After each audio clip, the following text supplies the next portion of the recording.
ኣብ ናይ ሎሚ ቪድዮ ኣብ ዓለም ነጥበ መቐይሮ ዝበሃሉ ፍጻሜታት ኣብ ሰሙን እዚ ዝተዓዘብናዮ ተስላ ሮበት ታክሲ ዝተባሃለ ኤቨንት ዘላለይዎ ሰለስተ ቴክኖሎጂታት በዚ ቪድዮ ካላልየኩም እየ። ኣብዚ ናይ መኽፈት መደብ ሰለስተ ወሰንቲ ዝኾኑ ቴክኖሎጂታት እዮም። ክልተ መካይን ክኾና ከለዋ እቲ ሓደ ኣብ ኩሉ ገዛ ክህሉ ዝኽእል ኮመርሻሊ ኣቫላብል ክኸውን ዝኽእል ሮበት እዩ። እዚ ሮበት እዚ ተደለኹም ዋርድያ ሰራሕተኛ ገዛ ኣብ ውራይኩም ሰባት ዘተኣናግድ ከም ማሕዛ ወይ ዓርኪ እውን ክትጥቀሙሉ ትኽእሉ ኢኹም ተባሂሉሎ ዝሽየጠሉ ዋጋ እውን ኣፍሊጦም ኣለዉ። ኣብ ናይ ሎሚ ቪድዮና ኤለን ማስክ ዘላለዮም እዞም ሰለስተ ቴክኖሎጂ እቲ ኤቨንት ካብ 2024 ሓሊፉ ኣብ 2050 ዝተኻየደ ኤቨንት እዩ ዝመስል ነይሩ። በዚ ቪድዮ ክንደህሶ ኢና። ቴክኖሎጂ ኣዝዮም ኣገረምትን ኣደነቕትን እናኾኑ መፅዮም ኣለዉ። ተስላ ነዚ ሮበት ታክሲ ዝተባሃለ ኤቨንት ኣብዚ ግዜ እዚ ሰለስተ ወሰንቲ ነገራት ኣላልዮም ኣለዉ። ኤለን ማስክ ናብቲ ኤቨንት ከኣቱ ከሎ ካብተን ዘላለየን ሓንቲ መኪና ተስላ ሳይበር ካብ እናዘወረ ከኣቱ ከሎ ኣብቲ ዝተገብረ ኤቨንት ዘተኣናግዱ ዝነበሩ ሮበታት እዮም። መግቢ መስተ ካብ ምቕራብ ሓሊፎም ኣብ መንጎ ዕዱማት እናተዘዋውሩ ምስቶም ዕዱማት እናዓለሉ ኣብቲ ቦታ ዝተረኽቡ ሰባት ኣዝዮም ተገሪሞምን ተደኒቖምን ኣምስዮም። እዞም ሮበታት ሰብ ምስ ሰብ ክገብሮ ዝኽእል ኢንተራክሽን እዮም ዘከናውኑ ነይሮም። እዞም ሮበታት ንዕዳጋ ድልዋት ኮይኖም ኩሉ ሰብ ኣብ ገዙ ገዚኡ ንዝደልዮ ኣገልግሎት ከውዕሎም ዝከኣል እዩ። እዚ ኤቨንት ናብ ቅድሚት ዝሓለፈ እዩ ዝበልኩሉ ምክንያት በዚ ምክንያት እዩ። ናብ ሓደ ውራይ ተዓዲምኩም ከድኩም ልክዕ ከም ሰብ ከተኣናግዱኻን ከዕልሉኻን ዝኽእሉ ሮበት ከምኡውን ባዕለን ዝዝወራ መካይን ስቴርሶ፣ ፍሬኖ፣ ሩስያን ማርሽ ዘይብለን ብጀካ ስክሪን ጥራይ ዘለወን ማዕጾ ባዕሉ ይኽፈት እታ መኪና ብናትኩም ትእዛዝ እያ ትዝወር። ስለዚ ነዘን መካይን ዝረኣየ ብሮበት ዝተኣናገድ ትርእይዎ ሲኔሪ ብምሉኡ ንቅድሚት ሓሊፍካ ዘለኻ ዘምስል ክኸውን ከሎ ኣብ 2024 እንተተባሃለ ኣዝዩ ዘገርም እዩ። ሙዚየም ኦፍ ዘ ፊውቸር ዝተባሃለ ኣብ ዱባይ ዝርከብ ሙዚየም ንቅድሚት ናብ 2050 ከድኩም ንመጻኢ ዓለም እንታይ ከም ትመስል ክትርእይዋ ዘኽእል እዩ። ኣብዚ ኤቨንት ኣናውንስ ዝተገብሩ ቴክኖሎጂታት ዲስራፕቲቭ ዝኾኑ ቴክኖሎጂታት እዮም። ምክንያቱ ንኤሌክትሪክ መኪና ተስላ ከላልዮም ከሎ ኣብቲ ግዜቲ ኤሌክትሪክ መኪና ማለት ሕልሚ ኣብ ዝመስለሉ እዋን ኩነታት እዩ። ኣብ 1900 ዓመተ ምህረት ኣብ ኦስትሪያ ብኤሌክትሪክን ብማይን ዝሰርሓ መካይን ነይረን። ግን ናብ ዕዳጋ ንምቕራብ ዝግባእ ምውዕዋዕን በዚ ዓይነት መልክዑ ክንዕዘብ ዝገበረ ተስላ ካምፓኒ ኣብ ቀዳማይ ደረጃ ይስራዕ።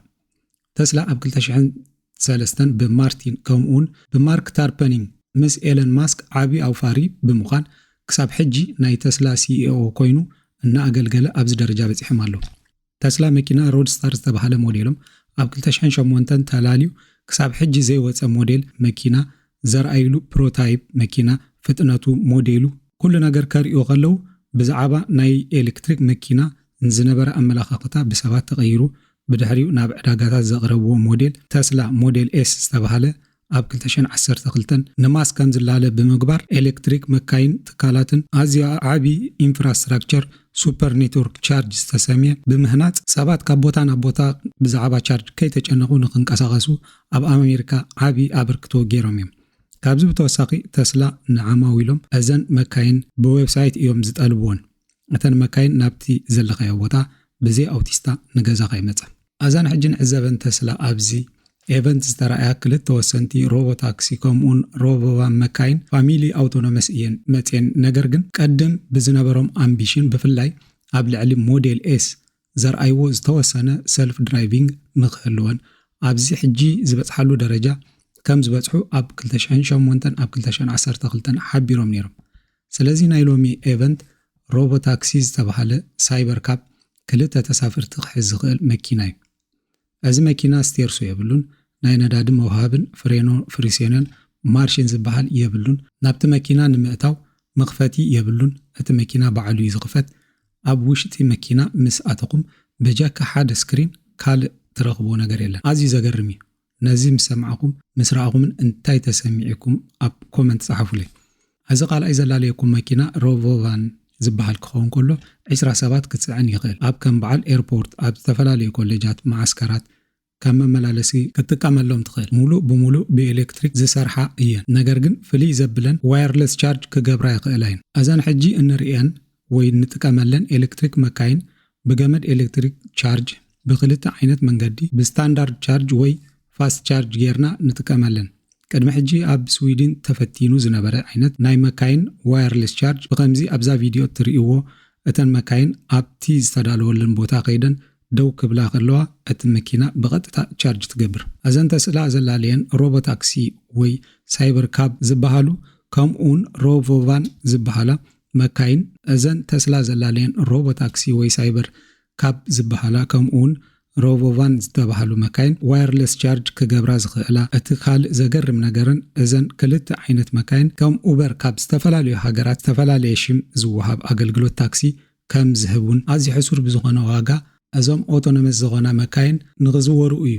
ተስላ ከም ዝሓበሮ ሓደ ሰብ 10 ሳይበር ካብ ገዚኡ ናይ ውልቁ ኡበር ትካል ገይሩ ኣገልግሎት ክህበሉ ዝኽእል ዓይነት ቢዝነስ ሞዴል ዘርጊሕሉ። ኣብዚ ሕጂ ሰዓት 20 ሳንቲም ብማይል ክጓዓዛ እየን እዘን ናይ ሮቦት ታክሲ ዝዳልዋ ዘለዋ። ኣብዚ ሕጂ ሰዓት 20 ሳንቲም ብማይል ንክጓዓዛ እየን እዘን ናይ ሮቦት ታክሲ ዝዳልዋ ዘለዋ። ሲዒበን ድማ ሮቮቫን ካብ 5 ሳንቲም ክሳብ 10 ሳንቲም ፐር ማይል ንክጓዓዙ እዩ። ኣዝዩ ዘገርምን ነቲ ዘሎ ዕዳጋታት ታክሲ ከም ዘይነበረ ገይሩ ብኣዝዩ ሕሱር ዋጋ ናይ ታክሲ ኣገልግሎት ዘመናዊ ብዝኾነ መካይን ከም ትረኽቡ ይኽእል ማለት እዩ። ከመይ ረኺብኩም? ኣነ ምስ ሰማዕኹ ኣዝየ ተገሪመ። እዚ ሕጂ ብሳልሳይ ደረጃ ዘላለየኩም ድማ ተስላ ኦፕቲመስ ሮቦት ጄን 2 ዝተባሃለ ገዚእኹም ኣብ ገዛ ንኽትጥቀሙሉ ዝተፈቕደ ንመጻኢ ናብ ዕዳጋ ዝቐርብ ሮቦት እዩ። እዚ ሮቦት እቲ ዘገርም ነገራቱ ኣብዚ ኢቨንት ከም ዝተዓዘብኩሞ ባሬስታ ኮይኑ ኣጋይሽ ከተኣናግድን ዝተፈላለዩ ንጥፈታት ከካይድን ተዓዚብኩም ኢኹም። ብተወሳኺ ከም ዓርቀ መሓዛ መተዓልልትን ኣተሓባባሪ ናይዚ ፕሮግራም ኮይኑ ንዕዱማት እናረድአን እናዘራረቦም ነይሩ። ኣብ ገዛኹም ቆልዓ ተሃልዩ ቆልዓ ክህሉ ከጻውት ብተወሳኺ ንስኹም ዘይትፈልጥዎ ነገር ምስ እዚ ሮቦት እናተዘራረብኩም ብዛዕባ እቲ ዘይትፈልጥዎ ነገር ሙሉእ ፍልጠት ንኽህልወኩም ናይ ገዛ መምህር ክኾነልኩም ብተወሳኺ ጀርዲነር ክትገብርዎ እንተደሊኹም ክትገብርዎ ትኽእሉ ዓይነት ሮቦት እዩ። እዚ ሮቦት እዚ ነዚ ናይ ዓለምና ኩነታት ዝቕይር ዝተባሃለሉ ሮቦት እዩ።